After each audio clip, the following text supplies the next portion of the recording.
I want to give us an update on what we're looking at for our Christmas offering this year. We're receiving it December 19th. This will be our third year in a row of doing this. And we'll get some transparency here in a few moments on what's happened in the past. But we'll be receiving that Christmas offering on December 19th. It's 14 days away. We want to end our year with generosity so we can launch the next year with momentum. And in previous years, we focused on common areas. I don't know how you got all the funds, Pastor Blair, back when 1994, when you remodeled everything, but this is how we're trying to fund some of these remodels. We're trying to do things that our annual budget wouldn't have the capacity for. So as we look back, we're going to take a look at what's been done, and then Sarah and I will share what our plan is this year to give, and then next week we'll get a number from the board and from our staff, and then we'll receive the Christmas offering on the 19th. So this year, our target areas for our Christmas offering are our flooring in our sanctuary. It's time. It's overdue. We've done every single thing that we can with it. The other thing that is on our list is sanctuary seating. Getting chairs similar to what we sat in the gym that are affordable, comfortable, replaceable, flexible, and give us more opportunities to use our space even down here. You know that legacy brunch that we're going to have down in Hallway C? We could actually have that in here. If we had chairs in here, we could set it up differently. The chairs that the pews you're sitting on right now and the carpet you have, we have shampooed it. We have repaired it. We have cleaned it. We have treated it. We loaded up rags this past week with funky chemicals and went across all the wood to shine it up and make the scratches disappear. It's like magic, and it works for about 2 weeks. 2 weeks. It's called Scratch Guard. Because I'm of the opinion, biblically, I don't have the right to ask God for something more if I don't take care of what I've already got. And when you invite somebody here, there may be some things you can point at and go, yeah, we're still working on that. But when you invite them here, we want you also to be able to say, but we're taking care of what God has given us. We want to show that we value what He has given us. And now we're willing to knock on the door and say, Lord, is there anything else you want to pour into us? So the expenses that we're looking at to do pew chairs in here and carpet is probably approaching about $100,000. It's not totally been priced out, and we're not trying to raise $100,000. Not at all. We are trying to raise a portion to see how we can move forward that.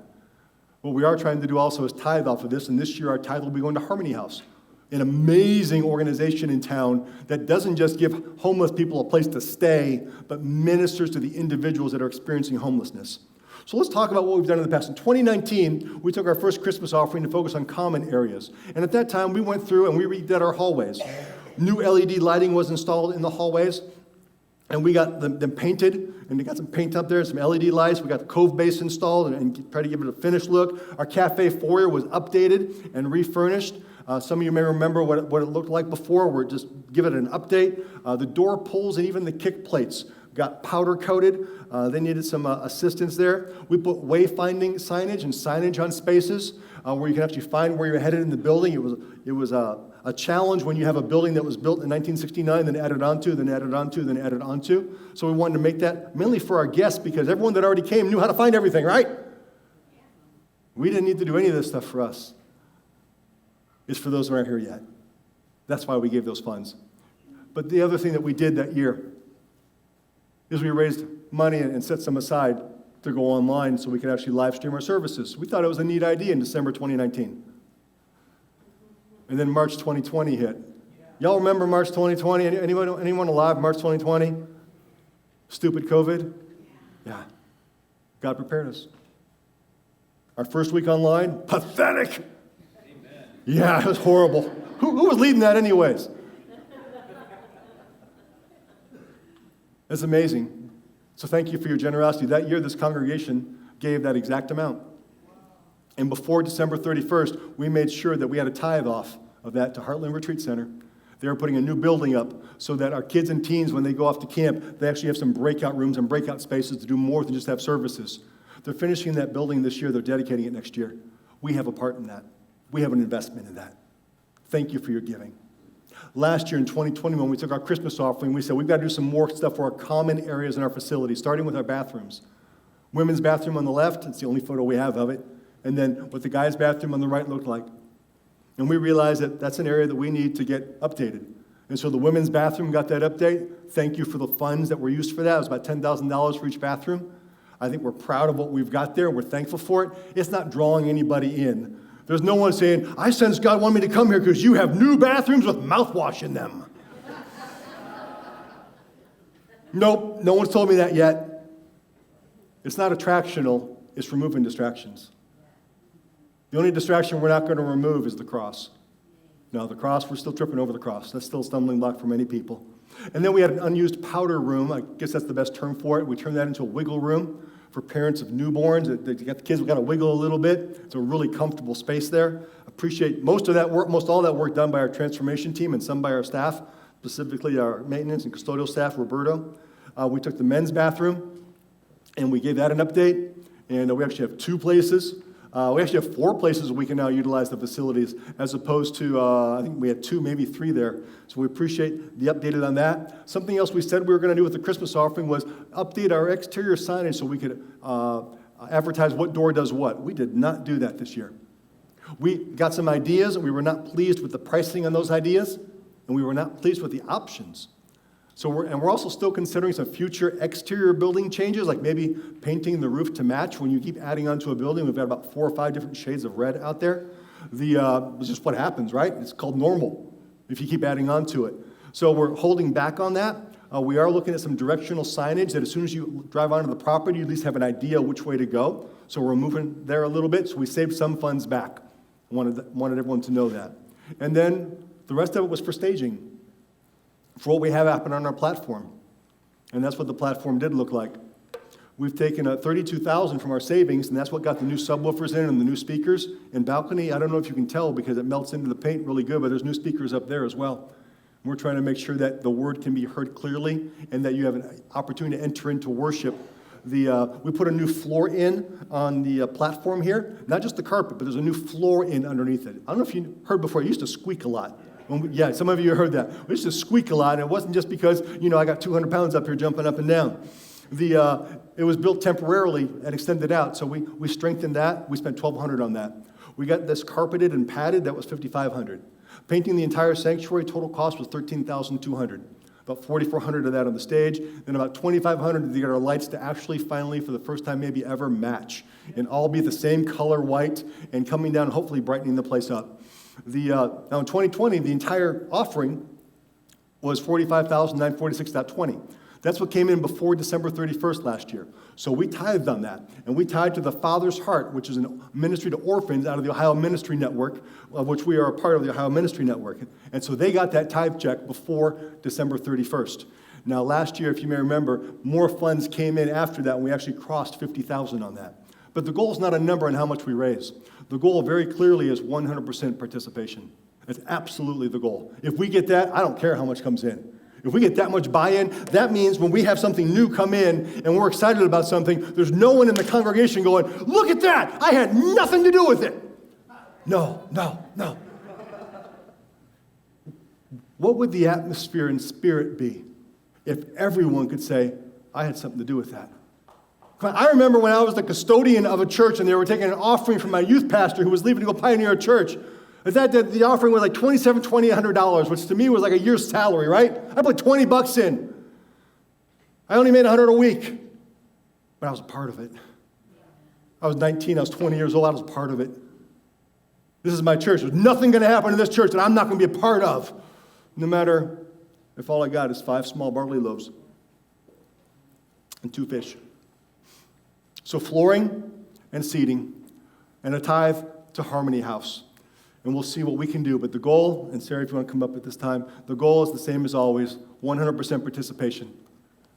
I won't chase you down, but we're going to make it as easy as we can for you to give you an entry level, one shot, one time only, no pledge, no continued giving, just one shot of $39.95. No shipping, no handling, no tax, no convenience fee. Can you put 2 20s together at Christmas time? Now, for some of you, I know it'd be an insult for you to give $40. For some of you, I've been there. It'd be a challenge too. So what we ask you to do is have a family conference, and Sarah's going to talk about our family conference here in just a moment. Family conference, pray about it, and then give as God leads you. Go ahead, babe. Mark and I were talking just this morning, and I asked him, how many Christmas offerings do you think that we've participated in over the years? And To the best of our remembrance, this is probably our 7th. And here's what I know about those. 1, we always gave sacrificially. 2, I have no regrets. None. Have no regrets for the money that I have given, because I know that the kingdom of God is continuing to go forward because of our sacrifice.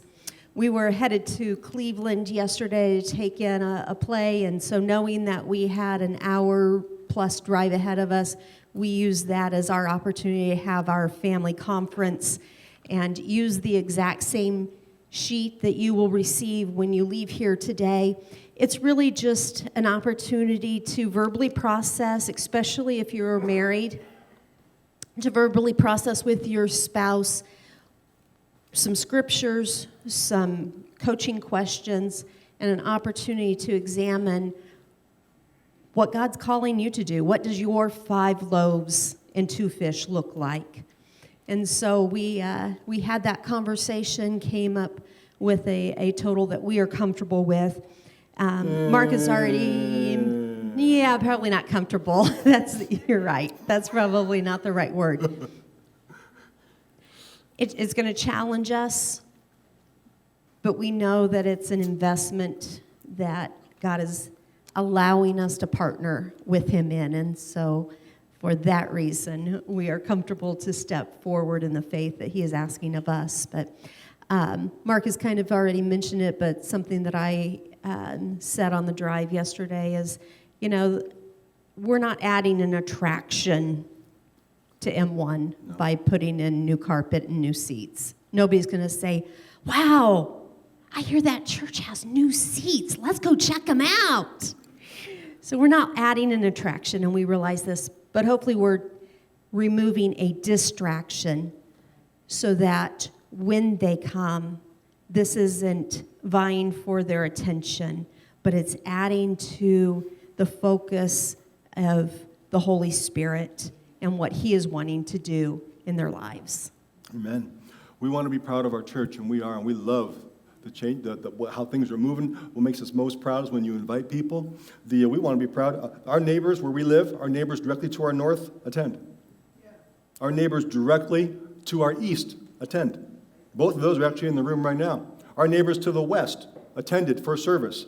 Our neighbors to the south, they're a little kooky. We're still working on them a little bit. No! We actually, on our sabbatical, went to church with them. But we want to suck our gut in and stick our chest out when they come to the church that we attend and we pastor. I know you do too. So in the spirit of King David, in 1 Chronicles 29, he had felt convicted because his house was so good and God's house was needing some repairs. And so he communicated to everyone, hey, y'all. I don't know that David said y'all. Y'all, this is what I'm going to do. This is what I'm going to give. Will you give with me? And so in that spirit, we also want to communicate, and we've done in the past and communicated what we are going to do. And we've come to the agreement of giving $5,000 this year to the Christmas offering. That's going to be a challenge for us. But we believe in M1. We believe in investing for the future. And I believe that if someone's challenging you to give, it may be awkward to know what they're giving, but it also takes away some wondering about, are they really participating? They're asking me to do a lot. What are they doing? You shouldn't have someone who's leading you that's not willing to tell you what they're willing to do. That would be an awkward thing to do. So we're not looking for equal giving. The challenge is equal sacrifice.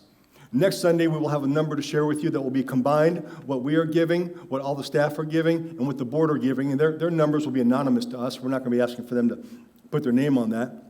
But again, our goal is 100% participation. And even if that's at the entry level of $39.95. As you exit today, you'll get a simple envelope as you're exiting. It tells you how to run the family conference. And it gives you a little bit more about what we're doing and why we're doing it. And one of the reasons we're doing it is to make sure that we hand this off better to the next generation. Caleb, you want to bring your team out? Now you can bring your team out? Last service, he came in like 5 minutes early. When I called Sarah up, I said, babe, come on up, and Caleb came out. That's awkward. That's awkward. But as they're getting things ready, we received this facility from a previous generation. I mean, there's a few people that still attend here that were here when this facility was built. But we received it from a previous generation. You know what? It doesn't leak when it rains. You know what? It heats and cools really well. You know, it's a good space. But we're going to hand it off to another generation. They handed it off to us we're going to hand it off to another generation. That generation is not our replacements. We didn't replace anybody. We came in as reinforcements. When you were in your 20s, when you were in your 30s, when you were in your 40s, you came in as reinforcements. The generation literally behind me right now, they're not my replacements. I don't think that for a second. They're not only my reinforcements, they're the ones I'm called to raise up, and you are called to raise up as well. They're here to minister to us. They're playing a song that you may know if you want to sing along a little bit. The arrangement's a little bit different, but I love the fact, what were you doing when you were 17, 18 in church? You were probably carving your name in the pews, weren't you? No. Can we welcome the M1 youth team up there this morning?